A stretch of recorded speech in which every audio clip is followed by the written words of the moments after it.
Do you want to help me? Here. Oh, you're tearing my book! Oh my goodness. So I have pulled together 5 books that I would really like to reread. These are just books that I really enjoyed at the time that I read them. And so I really wouldn't mind rereading them. So a book I would definitely like to reread is A Dirty Job by Christopher Moore. This is the first book that I read by him that really made me want to read more of his books. So from what I remember, there are multiple deaths in this book. Not people dying, well yes, people dying, but he becomes death, which means he goes to people who are dying and actually causes them to die. From what I remember, I really enjoyed this book. It was really funny, and instead of trying to go based off what I remember, I'm just going to read you the back of the book. Charlie Asher is a pretty normal guy with a normal life, married to a bright and pretty woman who actually loves him for his normalcy. They're even about to have their first child. Yes, Charlie's doing okay, until people start dropping dead around him, and everywhere he goes, a dark presence whispers to him from under the streets. Charlie Asher, it seems, has been recruited for a new position as Death. It's a dirty job, but hey, somebody's got to do it. I remember reading this book back in high school, and I absolutely loved it, and so I really want to reread it. Lullabies for Little Criminals by Heather O'Neill is another book that I really want to read. I read it the summer before I turned 17, I believe. It's about a girl named Baby whose father is a heroin addict, and so she's kind of just taking care of herself, but at the same time she's really very innocent. I know that there's a lot of tragic things that happen to her in her life. At 13, Baby vacillates between childhood comforts and adult temptation. Still young enough to drag her dolls around in a vinyl suitcase, yet old enough to know more than she should about urban cruelties. Motherless, she lives with her father, Jules, who takes better care of his heroin addict than he does of his daughter. Baby's gift is a genius for spinning stories and for cherishing the small crumbs of happiness that fall into her lap. But her blossoming beauty has captured the attention of a charismatic and dangerous local pimp who runs an army of sad, slavishly devoted girls. A volatile situation even the normally oblivious Jules cannot ignore. And when an escape disguised as betrayal threatens to crush Baby's spirit, she will ultimately realize that the power of salvation rests in her hands alone. Oh, this is the only book that I've read by Heather O'Neill. I remember when I read this, I was like, oh my goodness, please give me more. This is her first novel. I really did love this book. I loved the metaphors that she used in this book. It's really just full of beautiful writing.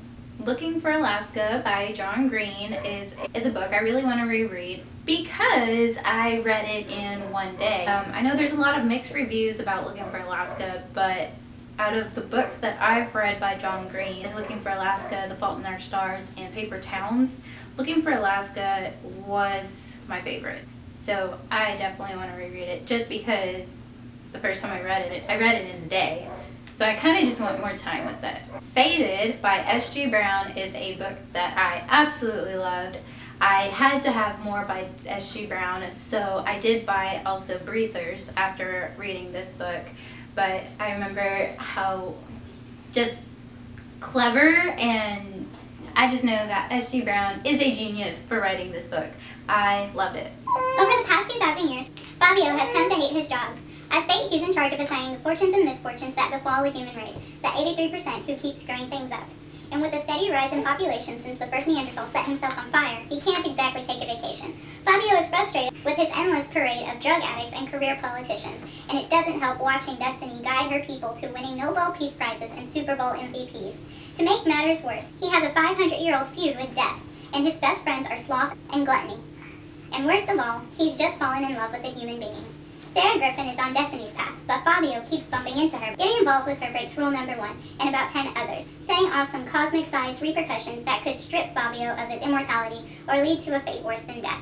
I really enjoyed Faded the first time I read it, and I would really like to reread it. God-Shaped Hole by Tiffanie DeBartolo, I cannot pronounce last names very well, is a book that I want to reread because I remember it stirring up so many emotions in me. I did I did bawl my eyes out a few times while reading this.